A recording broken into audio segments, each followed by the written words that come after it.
welcome to the first Detty diary, where I'm basically going to be talking a little bit about, almost like a journal about what's been happening around the channel, around amDirt, but also throughout playthroughs of Crimson Scales, how I'm going with the character that I'm currently playing, which right now it's the Vortex, Washing Machine, Spiral, can't remember the other keywords for it. But yeah, just kind of getting things off my mind. It's a place that I can actually just sort of verbal vomit everything out. That I'm thinking about and that I'm planning and all of that, and that way I can get a little bit of feedback, and I don't know, it's just less impersonal. Let's just try it. So, starting off with the Hollowpact. I've got the Hollowpact for Crimson Scales. This was the first character I've had, and I've thoroughly enjoyed it. I've thoroughly enjoyed the puzzle around the whole void pods, void stones, void spirit, void something. The currency, the resource. I'm enjoying having the positive side of, these enable a lot of your abilities, and then the negative side of, but if you store them for too long and try to wait for that perfect opportunity, then it's less good for you via disadvantage and muddle, but also the wound, which is a fairly irritating thing to get rid of, that I'm finding as the Hollowpact. But let's have a little chat about maybe some of the cards that I'm using and cards that I'm not. And maybe I can get some insight as to what people are finding works for them, or what has worked for them. I'm not going for a cookie cutter, this is the best build, this is exactly how to play it, because, I'm not a big fan of that. But I'm happy to have a discussion about sort of what I'm doing and if cards are being used incorrectly. So a couple of quick observations that I have found. One of the biggest ones is initiative. I'm under the impression that this character is very... I guess... I'm under the illusion it feels like an assassin, and that's the illusion part of it, I guess, is because it's got these striking teleportation, hit, in and out kind of cards, ultimately. And then you've got some mitigation with, manipulation with the obstacles and destroying them and void pits and all that kind of stuff. But, oddly enough, from a striker point of view, it doesn't really have a low initiative that I've seen. So the lowest I have is 15, which is on Find an Opening, I believe. Yeah, Find an Opening. And it's not even a guarantee go first. I'm not saying I need one. I'm just surprised there isn't one. At least not that really, really early card, because I find that timing is what's booking me on this character. Sometimes I just get edged out with the timing, and when you're relying on going at a certain time to get off a certain, formation, which in my case is like Netherblades and Untethered Advance, I believe, the board state can change a lot, and that seems to be something that seems to be messing me up. But I'll get into that a little bit later. So let's actually talk about some of these cards. Netherblades. Netherblades is really, really good, and I was very excited for it until... because I was always comparing... Let's actually just compare the two that are similar cards in my head when it comes to attacking things, but slightly different. We've got Untethered Advance and we've got Netherblades. And they both hit 2 targets. Untethered Advance, if I eat a Tide Pod, is going to hit for 4 damage for each one for a total of 8, which is pretty amazing. Really, really, really good. Not to mention the kicker of the Dark Consumption movement straight after, which I have used in the past successfully. Not lately, but successfully. What I need to understand, though, is that without the second target, that's an attack 4. With a potential move if I've lined up the elements properly. That's still bloody good, and I don't need to line this up perfectly every single time. So that's something I'm teaching myself, is that probably as of the last scenario, it's like, this is okay to use on a single target if you absolutely have to. Because if you're waiting for the right time, which is what I'm doing a lot, it's just not worth it to not be using it when... you could be doing damage to things. The bottom, move 3 and disarm a trap or an obstacle and get a Tide Pod. That has been a very interestingly consistent way of me generating Tide Pods. It's interesting that they're, in every scenario we've done, there's almost like conveniently placed obstacles and of course traps, but more the obstacles just spread out over a scenario, which this card seems to have lined up really, really well with move 3 and destroy it and get a Tide Pod. So I'm a big fan of this. It's the initiative that's definitely booked, and I think I have actually combined it with another card. It might have actually been Withering Deluge, which actually, it goes at a 47. So I think there was a time I remember I don't know if I was comboing, but I happened to play both at the same time, and it was 46 and 47, which is pretty garbage, but yeah. The other one, Netherblades. The Netherblades is a different formation in that it's the 2 on either side adjacent to you. And it's only an attack 2, but it generates 2 Tide Pods if you're targeting 2. So 1 per thing that you attack or target. And the Void Sight at the beginning is also really good. The problem is the Void Sight is tied to the actual ability. Not that you need to use the ability, you can just use the Void Sight, but why are you not? I suppose I'm actually... See, a lot of this is me speaking out loud. I suppose a good top to burn when I'm in transition phase, which is moving from room to room or there's nothing to hit, just for the Void Sight. So it's probably... This card started off really high, and then I've sort of gone and fallen away from it. And then right this very second, I've kind of said, it's actually not too bad. Just if I used it as a Void Sight. Only for the times where I can't achieve anything, because most of my cards are melee. The bottom's actually, good as a Dark Generator as well. So far, I'm a big fan of those 3. I don't like attacking with Netherblades as much because the payoff doesn't seem there. It's only 2 damage on 2 targets. And this is only because I've got something directly to compare it to, which is Untethered Advance. So they're the 2 main attacks that I enjoy using for multi-target. Innovating Strike. Innovating Strike's an attack 2, Tide Pod, Model Poison, and heal 2 self. It's the bottom. I like the bottom burn on this card in that it's allowing me to do 2 damage to myself and also everything around me. And I've had a big one go off probably in, I think, the 3rd scenario that we did. I think I'm using this nearly every single scenario. And it's good for generating Tide Pods that you plan to burn immediately, which has been good to combo with other cards. Such as the Void Consumes, which is, the M card that I picked from doing the milestone. So that's a handy way of sort of getting off that particular combo there. The top of Innovating Strike, I've used a couple of times. It's handy to get a model out and a poison out, and obviously maybe remove a wound or something from me. But the cost of spending the Tide Pod to get that off sometimes, there's a level of Tide Pod savage hoarding that I do without a lot of hide Tide Pods, if that makes any sense. In that when I get one, I sort of scratch my head and go, are you Tide Pod worthy? Innovating Strike, or do I just hold on to it and wait for a better opening? So there's probably a little bit of an allergy from the first few scenarios where I'm trying not to accumulate them, but as I'm starting to flesh out my perk deck, I'm probably going to embrace the muddle a little bit more. Now, I made reference to the Void Consumes, only because it tied really well with the bottom of Innovating Strike. I've used this once... No, I've used this twice now, I think. And it's fine. It's fun, it's fine. I don't like the overuse of the resources. I was mentioning earlier that I like to use Tide Pods sparingly, I guess. So having to dump all 3 into an attack with advantage and push... The other thing is XP, right? XP is tied to a lot of the Tide Pods with these. So I'm giving up 3 Tide Pods to get 1 XP. It's a different type of mental headache for me.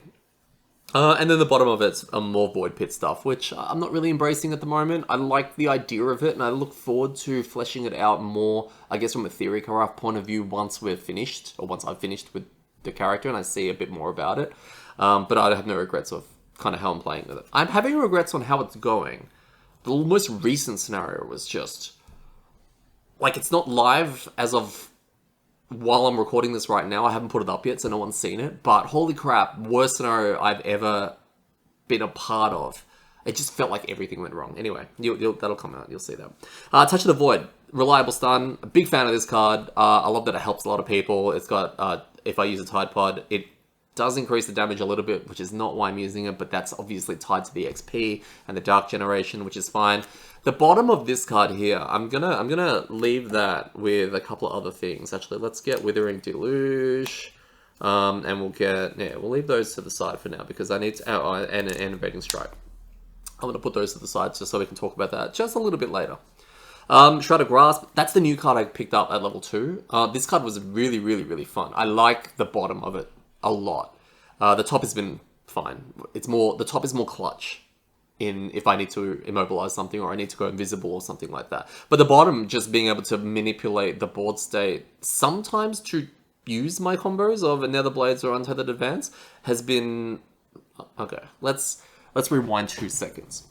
I love the idea of the card. How often it's gotten off successfully is a whole other story, because every time I try to use this, the creatures, monsters, whatever, they go before me, and they move out of the way, which is really annoying.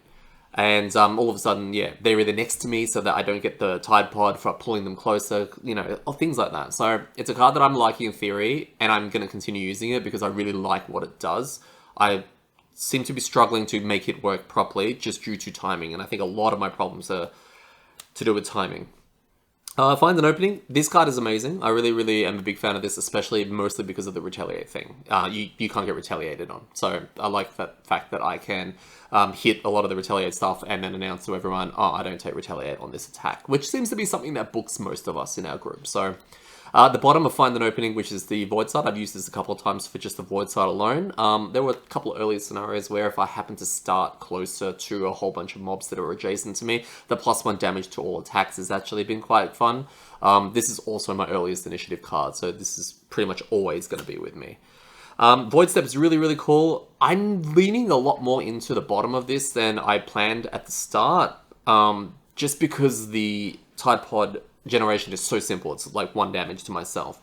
And then I can use it immediately to teleport, which has been really, really important. Or I can just save it and just save the Tide Pod, or even just have a pre-pod that I will then use to do the teleport for. So it's really cool. The top as well, Void Step, teleport into an attack that can be an attack 2 or 3 and an XP. This card is a lot of fun. Great for the movement. Great for just zipping around and getting to where you need to go. So I love Void Step. Reaching Darkness. Reaching Darkness is actually my, at the time, only real ranged card that at least I knew of. Having a range 5 is huge. Having the fact that it creates dark and a Tide Pod is also very big. I like using it at the very beginning, but sometimes I find that there are better things that I could be doing. But this is a reliable, cool reset. You're missing dark, you're missing Tide Pods. You're guaranteed to hit something with this because of its range. Yeah, you're not looking at the damage for this.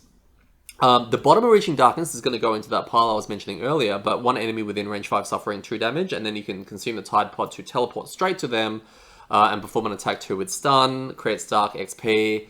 Really cool burn. I'm a big fan of this burn. It's the tiniest things, like the range 5. Sometimes I'm like range 6, and I'm like, oh, that's annoying. Or I have to use the Tide Pod, and I was like, but I was going to use the Tide Pod on the area that I landed. So I need to have 2 to use this. Yeah, they're tiny things and considerations that I have to get used to when it comes to actually getting off a lot of these kind of cards. So yeah, we'll put that into our little pile over here that I'll revisit shortly. Channel the Void, you and all adjacent figures suffer 1 damage. Yeah, okay. Channel the Void, I haven't found a lot of use with. A top that's going to generate me a Tide Pod is fine. Yeah, it's 1 damage, and then you can disarm 1 adjacent trap or destroy 1 of the... So this can generate 2. I've never looked at it like this. I've looked at it always as, what does it do? 1 damage gain Tide Pod, you may disarm. But the fact that you can get 2 in a pinch, and it's not like that I can see there's any bottoms that... This could actually tie in really well with the bottom of Reaching Darkness. In that it kind of gives me the Tide Pod, or potentially 2 to then go in, stun something, and then maybe follow up. I'm not 100% sure. But, I mean, there's also XP tied to that. I don't bring this card. The initiative's good. The initiative's really good. It's probably something I need to look into. It is a really solid late one. It's also got the bottom attack 1. See, it's got an attack 1 with wound on the bottom, but I hate the 2 Tide Pod usage just to add +2 to the attack. But I really want the XP because XP starved. So I'm not a huge fan of Channel the Void, or I haven't worked out how best to utilize it just yet. But it seems like it could be a really good Tide Pod generator that I'm overlooking. I have brought it once, and I can't remember why. Yeah, no idea. Borrowed Vitality. This is sucky. I've been threatening everyone with this for the last however many weeks. The heal 3 is handy. It feels bad that it's a top, but a lot of that, I guess, is that cost of whether or not you really want to hit something or whether or not you really want to stay alive. You know, it's funny, now that I'm editing this video on my thoughts, I've only just noticed the 2 Tide Pods tied into the Borrowed Vitality top, which, funnily enough, has now just changed my mind on this card a little bit more, in that I should also be using it to generate Tide Pods from a top to get 2. It's a coordinated effort to get me ready for the next round. So yeah, no, Even cooler now. The bottom of it, move 3, regen. I like this. I like the bottom of Borrowed Vitality to do the heal while moving and regenerate. I probably need to do this more often. I'm pretty sure this has been in and out of my deck because the other two characters that we're running with, or two other characters we're running with, we have Flask and we have Galaxy. And they both kind of help with a lot of the supporting, but they're also doing a lot of damage and a lot of other stuff. So I find there's less need of the heal, but the regen and the XP. Yeah, I don't know. I like it, and then I don't want to rely on it, so I think that may be getting me in trouble. Greed before need. It's a loot card. All adjacent enemies damage 1. The movement down the bottom. Greed. Yeah, like, it's fine. I don't think I need this. Even though we have loot scenarios, there's not been enough for me to ever go, you know what, I really need to bring this out. So yeah, that's also sitting in there. I think a lot of these last cards are the ones that I just have not really brought with me. Hollow Embrace, one adjacent enemy may perform attack 2, range 2, target 2, wound, and if they do, gain a Tide Pod and the ally suffers 1 damage per enemy attacked. It's thematically such a cool card in that you can get your teammate to, you know, attack 2 things, they will take 2 damage, and you can gain 2 Tide Pods. So it's purely I need you to support me. I'll give you damage so that you can feel better, and then, yeah, give me the Tide Pods. I've used this once, I think. I think it was fine. It's a nice way of getting 2 Tide Pods potentially on a top action that then allows more damage to come out from your ally whilst giving you Tide Pods. I just don't think it's something that I want to work around. I think I can appreciate how it works. I mean, the wounds are great as well. Like, 2 targets with wounds is great, but then there's that initiative. And then the bottom is definitely a support card. I'd probably play this. This card probably is enabling a little bit more of a supporting build with the Void Pit thing as well. Yeah, that actually makes sense. You would 100% play this with Void Pits. So that probably explains a lot why I'm not really bringing it. Now I kind of want to play the Void Pit style. One with nothingness. Because the Void Pit style would be fun, right? Has anyone tried that? One with nothingness. This one here I want to like. I really want to like this because in theory it sounds really cool, and yet in practice it's definitely a me thing. I just can't seem to time this right to get this off. But it's the Void Side top, Invisible and Disarm Self, which obviously makes sense if it's your rest turn. You long rest the following turn, you get to be invisible, you get the XP, you set up your Tide Pod, all that good stuff. And you Void Side. Fantastic. I just don't ever really remember to use it because there's always one monster left that I have to hit, or there's, I don't know, I like the idea that I wanted to rush all the way to the back of a room to pop this during the end of a rest cycle just so that I can get back into the thick of things, and that's not really what happens. What actually happens, I don't know. But I just know that the idea of right now, what I'm thinking about how to use this is never what happens. I should give it more uses and chances, but with a 10 card hand limit, it's brutal. The bottom of one with nothingness, move 3. Yeah, it's fine. It's a teleport. Yeah, I've stopped bringing this card. I need to bring it back. Yeah. So that's kind of where I'm sitting and how I'm feeling about a lot of the cards. So this will be an opportunity, I guess, for people who have been following our playthrough and has been watching me play can make suggestions about some of these. Because I definitely know that I am messing a bunch of things up. There are some things that feel right, especially in my head and on the board, and then there are times that, yeah, things just go to shit. Community. I need a little bit of help. I have 2 brand new cards, because I hit level 3 at the end of my last session. At the moment, we've got Majestic Malevolence and Empowered Assault. I think we were waiting very heavily to see whether or not one of these cards was going to go down the Void Pit path. And it definitely looks like it with Majestic Malevolence. Empowered Assault looks to me more like the card that I'm more interested in picking just because it seems to just mesh well with everything else that I'm doing. But I'm happy to hear from others. Remember, I did take the Something Grasp as my level 2 card. So we're looking at level 3. I don't think I'm looking at picking up the other level 2. Not that I have it here and I don't actually remember what it was. But yeah, help me with some decisions around that. I won't break them down or anything because I'm pretty sure we do that at the end of the playthrough.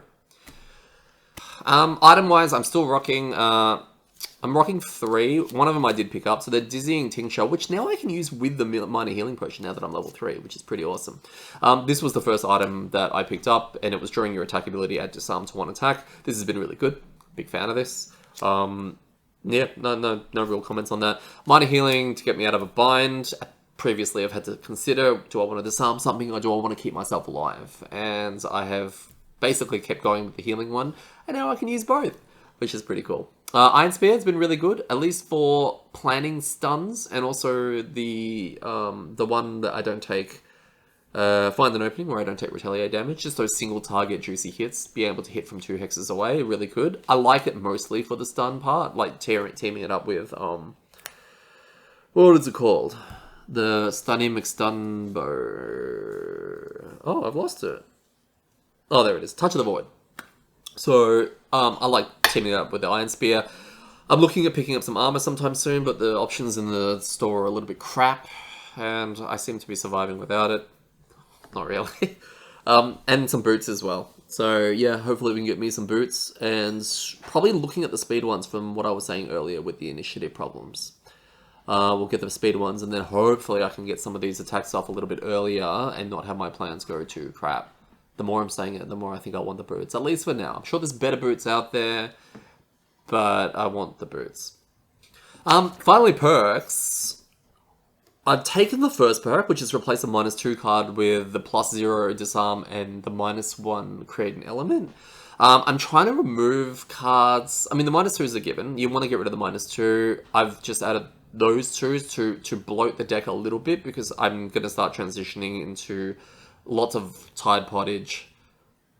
Such a cool thing to say. A lot of Tide Pottage and expect to be muddled a lot. So the more, I don't know, ambiguous cards I can throw in the AMD, the better. And we've also done the replace 2 +0s with the +2 Dark and -2 Stun. So that's just, again, to remove some more bloat and add more other stuff. I'm not too sure what to go next. I've got one more to choose. So, yeah, if you see anything from this list that you think I should get, please let me know. I'm not a massive fan of the non-AMD perks, the Voidborn Defense and the Void Channeling. At least they don't come across as urgent.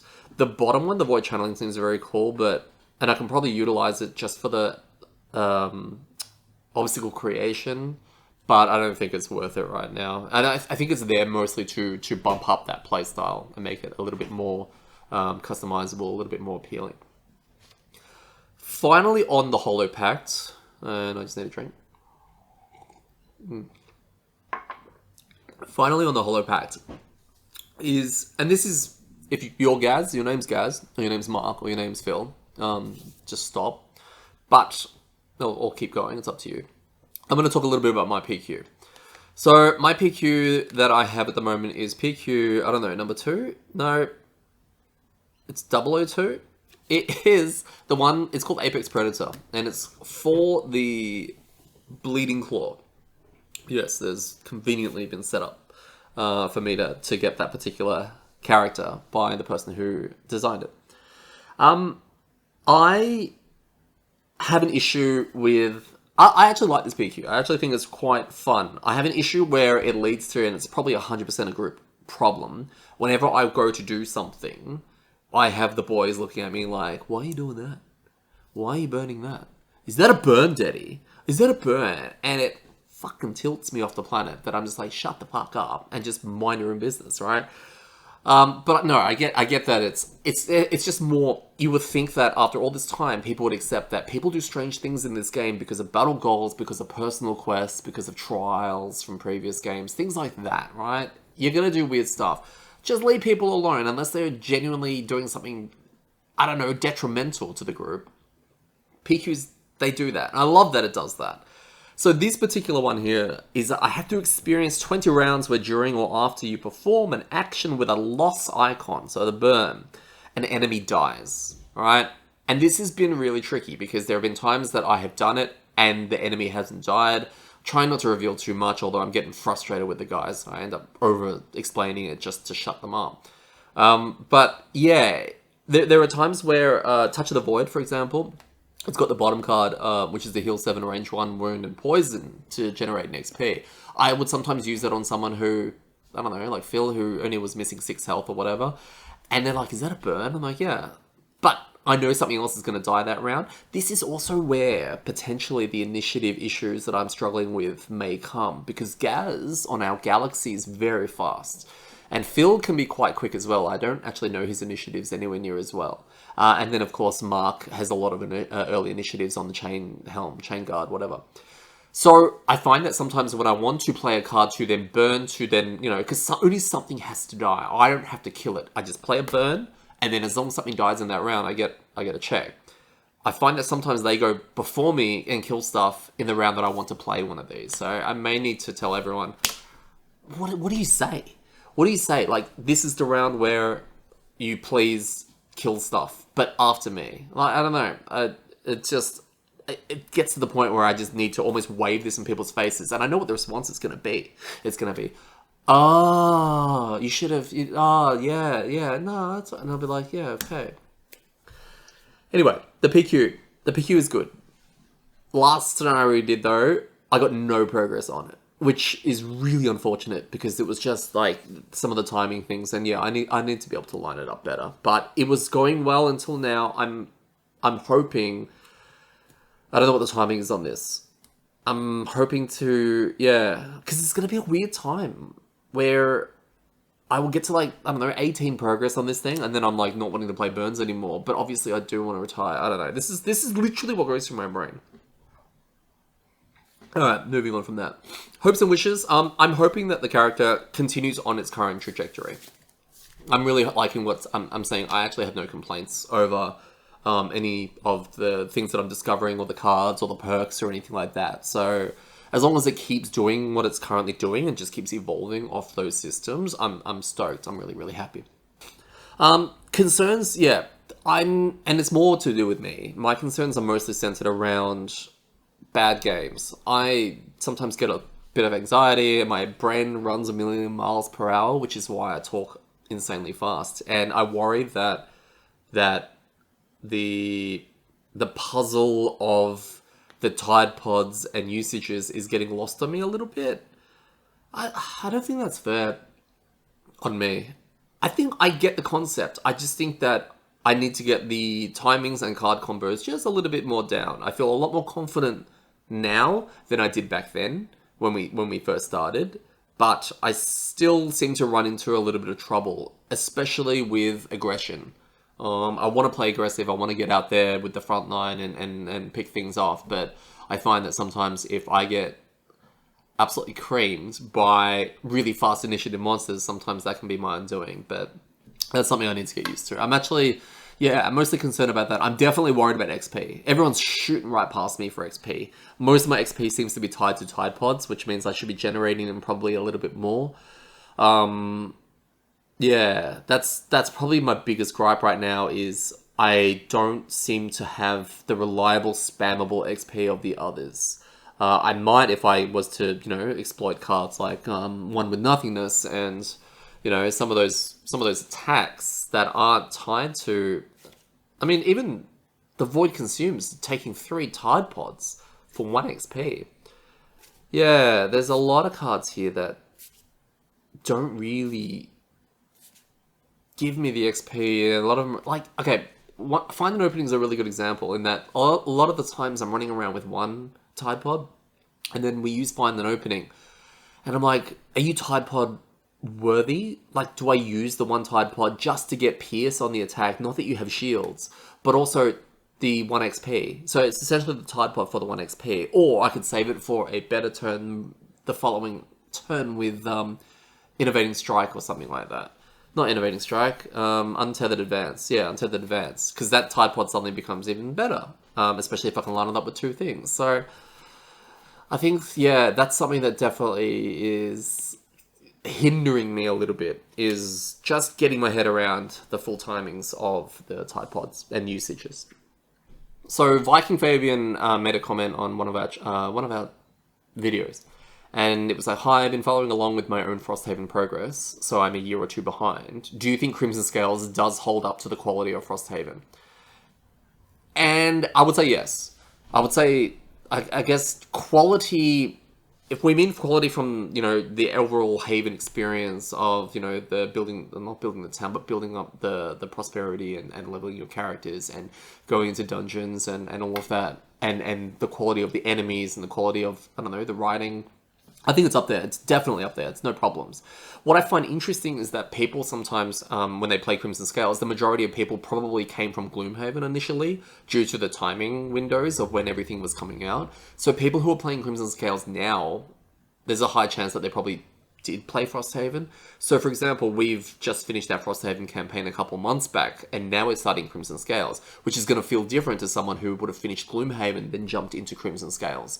So everything's kind of like, it's a weird thing where it's gone backwards, almost like we're going back a tech generation or something, but it feels good at the same time. It's almost like the work that we had to put into Frosthaven through the outpost phase, the excessive rules for scenario rules, and just all of that.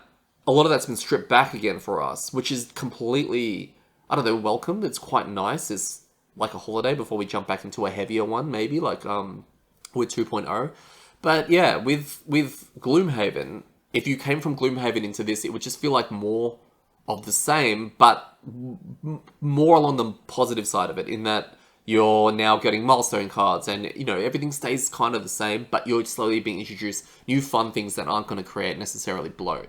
And yeah, that's something that I've definitely noticed in the start of our current playthrough. It's been really, really enjoyable. Like, really, I'm really glad that it's been as fun as I hoped it was. Because I was worried coming from Frosthaven, where Frosthaven, yeah, it has its flaws, but Frosthaven's bloody polished, like in a lot of ways. Worried about going from that into something that, even though I know has been received really well from, the wider community, we still haven't seen it ourselves, right? Is there a bias there towards the community created kind of, side of things, or, can anyone just jump in and, appreciate it, enjoy it for what it is? I think that I think the Crimson Scales team have done a phenomenal job so far. We're only about 5 or are we 6? I can't remember. We're only 5 or 6 scenarios in, so yeah, it's interesting to see kind of how much will evolve from here, but I can only see it as a positive, and I can only see it as things that are just going to be getting better and better. We're not going to get hit with a scenario 14 or anything like that, right? So yes, I believe that Crimson Scales holds up to the quality of Frosthaven. Yeah, easily. I think they've done a tremendous job. A couple of things about our campaign and things that I have enjoyed a lot. I'm a big fan of the new monsters, so the Water Spirit and the Smoke Spirit. I love the idea that they have created new things with fairly basic concepts that were missing in the game. The whole has only got these innate abilities before anyone has their turn. That's built into the characters. It's fantastic. I love that. It messes with your head and forces you to change up how you're planning on playing. Not to mention, both of them hit pretty hard in the early levels. So, and they both do very different things with the hazardous terrain and also the difficult terrain. So I think right from the get-go that you're introduced to the water spirits, and then within four scenarios due to the expansion, we're introduced to the smoke spirits. I think it's been really, really fun. It's been a great way to just go straight into this new world. You've also got the reskinning of the scavengers, sorry, the vermlings, and we were like a couple of rounds in only to then realize, because it still uses the standees from the scouts. So, I mean, that's pretty cool. The conditions. Oh, I was really excited for all the different conditions. The infect, I think, and the chill. I don't remember some of the others. Corruption, is that one? We'll just go with corruption. I'm a big fan of a lot of those kind of things that they're introducing. We haven't seen any of it yet. So I'm looking forward to finally getting hit with some chill whilst infected and all of that kind of stuff. The loot cards have been pretty bonkers. And this is what I was saying. Coming from Frosthaven, the loot cards seem nuts, right? When you're fresh out of Frosthaven, everything seems overpowered. When you come from Gloomhaven, it probably feels more of the same, maybe with numbers in slightly different spots. But holy crap, like, I think Mark has got these boots that have +2 to move and jump, which, like, normally you're buying boots that do one of the following. I don't know if these boots are actually, like, late game available in Gloomhaven, or in Jaws or anything like that, because I know that we take the items from... Yeah, is it a? I don't know. I can probably check, but it's over there. I can't go over there. It's the items are really really nuts. I'm loving the whole. I think we've got our first orb, so it's a whole new type of. I think it's elementally linked. So we've got those kind of orbs. Yeah, no, the items are really cool, and there's so many. So it's yeah, really fun. It's that whole discovery thing that we crave is just going through all the items. All right, let's talk about the channel. amDirt. First, I just want to say thank you. Thank you so much if you are watching this and if you are following us and if you're subscribed to us and all of that. The support is wonderful. It's something that I'm enjoying every little milestone that we make, and I hope that it shows that we enjoy making the content for you guys. It does, it takes a bit of work. I'm not gonna lie, and I find like on because I work full time that I don't burn out by the end of the week, where I have to sit down and then record the playthrough. But hey, I signed up for this, and I will see it out, even if it breaks me. But no, your support, your comments, things like that, all of that. Every time I see any of that, it feels me really, really good. Fuck, feels me really, really good. Fuck. It makes me happy. It makes me happy, and it gives me warm, fuzzy feelings knowing that people out there are, enjoying the things that we are putting out in our, humble place down in Melbourne, Australia. So, thank you for continuing to support. Please feel free to, leave comments and or join the Discord or anything like that. I'm enjoying, having being a part of this little community that we're creating, and I'm hoping that we can carry this momentum all the way into Gloomhaven 2.0 and beyond. So yeah, that's my first kind of, I don't know, they feel a little bit like a verbal diarrhea, just get everything out, but it's handy because I don't have to lay it all on Gaz in our podcast. I can just kind of sit here and process my own thoughts, get things that I want out there, so that people can actually, give me some feedback on any of the things that I've addressed. But yeah, if you want to ask a question or anything like that I can either ask Gaz on the podcast or in a diary session like this, feel free to ask, and yeah, I'll see what I can do. But thank you for coming along for the ride. I look forward to 2025. Is that where we are? Yeah.